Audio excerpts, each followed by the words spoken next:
Welcome to the week ahead reading for May 4th through 10th.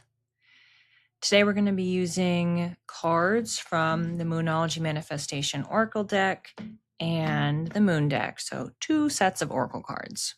I've already pre-channeled this reading, so I'm going to be going over my notes, including an analysis section, so make sure to stick around for that to hear about how this reading relates to the astrology of the week. The first message that came in was this week being about a window for the future. The theme is really that it's a sneak peek. We're asking ourselves, what is on the horizon? Where to next? And why? I was nudged to flip over the first card from the Moonology deck, which is the first quarter moon in Pisces, honor your feelings. And here, I was getting brought to when we ask those initial questions that came through initially, we want to have an embodiment practice. We want to sit with, we want to feel and experience those answers and how each of them are feeling. What do they bring up? Maybe doing breathwork practice, finding the tension in your body as you are asking yourself each of those questions. You can use your intuition. Pisces is a very intuitive sign, to glean insights from them. And whether or not you are using your intuition here, you can at the minimum use the breath work to focus on releasing the tension or visualizing that you are water sign, washing it away. If you're curious at all about holistic health, this really feels like the week to start doing some research or asking around in your circle to get some additional information. Cards 2 and 3 are both from the Moon deck. This is the Sisterhood card. We are all sisters and reflect the divine in one another. This came in immediately as being on the same plot line and storyline. We're connecting to the divine energy, the cosmic energy, and specifically of creation, togetherness, positivity, and joyful expression. And I had a quote that came in, when we find our truth, we search for what makes us feel good, but the journey is about healing the root causes and triggers. So as you can see, this is already formulating an extended storyline because we're starting off by asking ourselves these questions. We're finding the root. We're seeing where the tension is. We're looking to relieve it. And we may have the practical breathwork practice. We may leverage our intuition, but we're also finding other solutions and not just glossing over it. I asked, of course, do we have a clear timeline to move from one into the next one? And it was very clear that this varies from person to person. But ultimately, the option for card number 2 is you could get together, literally socializing, but specifically with kind friends, connected friends, people who make you feel safe and like you are at home. And I had another extended quote that came in for this card as well. Know you are loved by experiencing love and being willing to cast it out into the world without expectation of return, trusting that it will work its way back to you from those who are worth your time and energy. This was very much giving a beacon.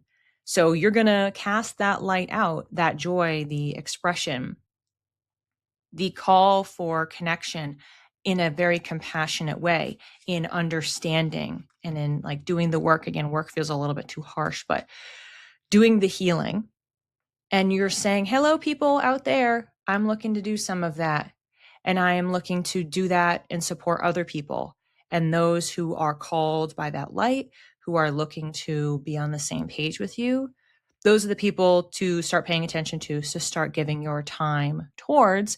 And maybe they're people that are, quote, coming out of the woodwork or you haven't been spending as much time with, or it surprises you the people that are in your circle who you start to connect with more because you've grown to be more on the same page.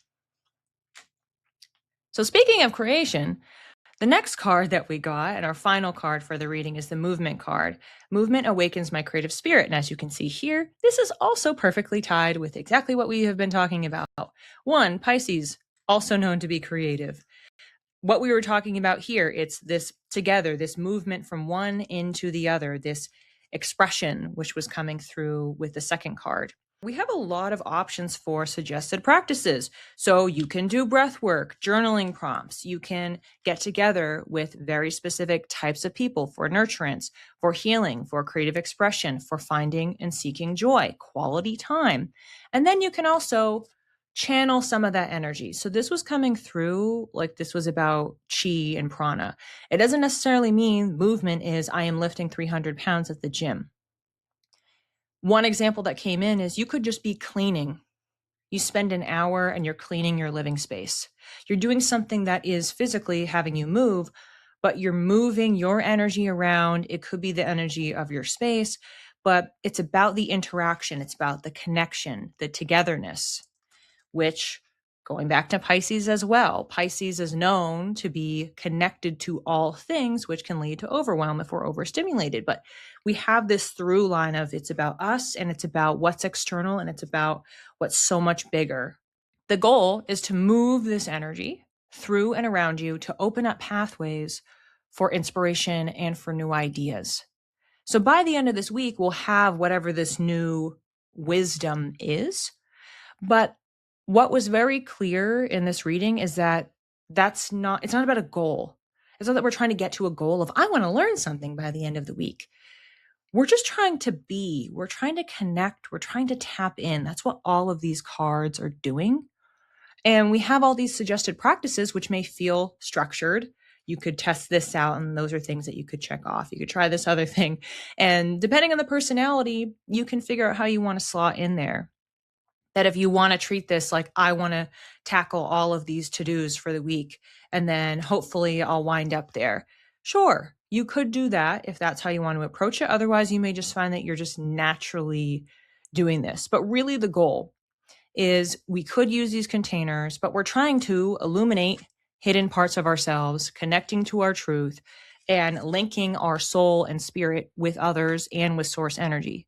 So it should feel not structured. It should feel free flowing and like you're not trying to force something just to get an output. For the analysis segment, this arc I found to be very whimsical, but we also have that theme of connection as well. And the vibe of it was very much a blend of water and air energy. So I had formed my own interpretations of this after channeling, and then I went and I looked at what the astro weather was for this week. So I'll do a really quick rundown and then explain the connections. So on Monday, we have the moon in Sagittarius. Tuesday, later in the day, Eastern time, moon goes into Capricorn.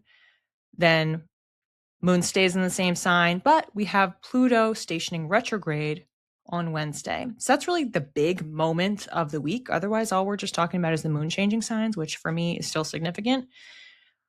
No changes on Thursday. So moon is in Capricorn from Tuesday into Thursday.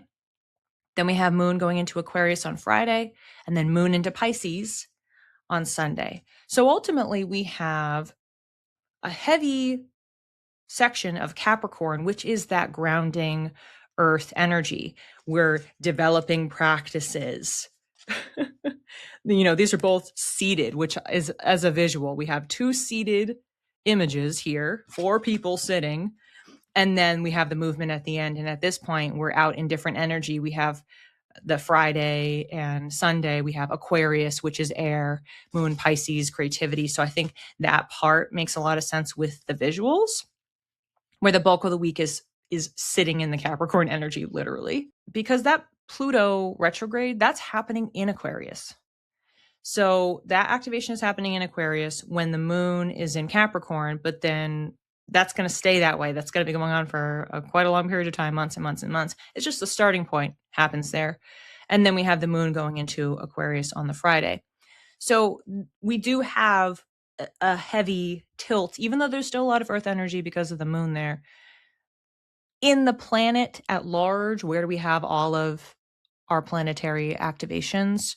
We have a lot of planets that are in air signs, Gemini and Aquarius, as well as still in fire signs from in April when we had everybody piling up in there. But they are starting to transition to go into Taurus, to go into earth signs.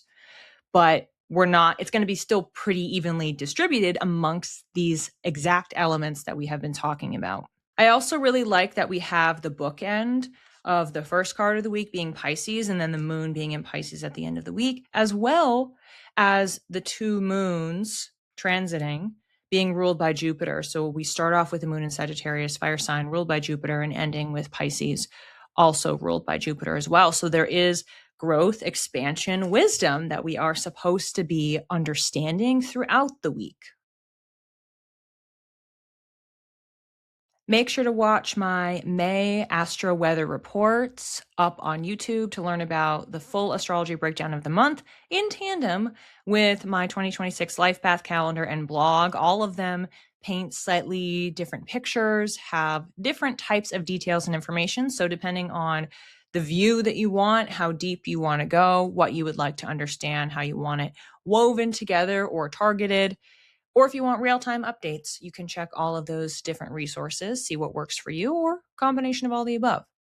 For my upcoming class schedule, I have my every other month psychic development class on May 6th at 10:30 a.m. Eastern Time, and then my monthly meditation and journaling class on May 11th at 4:30 p.m. Eastern Time. So I will include the links in the description if you would like to sign up to attend either or both of those classes. And don't forget about the month ahead track. You can read the transcript for it on my blog to understand my bigger picture forecast for May.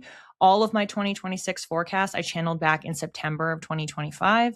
So you can read the transcript for it now, and you can also listen to the track either on Insight Timer if you have an account over there, or through the blog post. I embed the track in there so you can just click play and listen right from that page.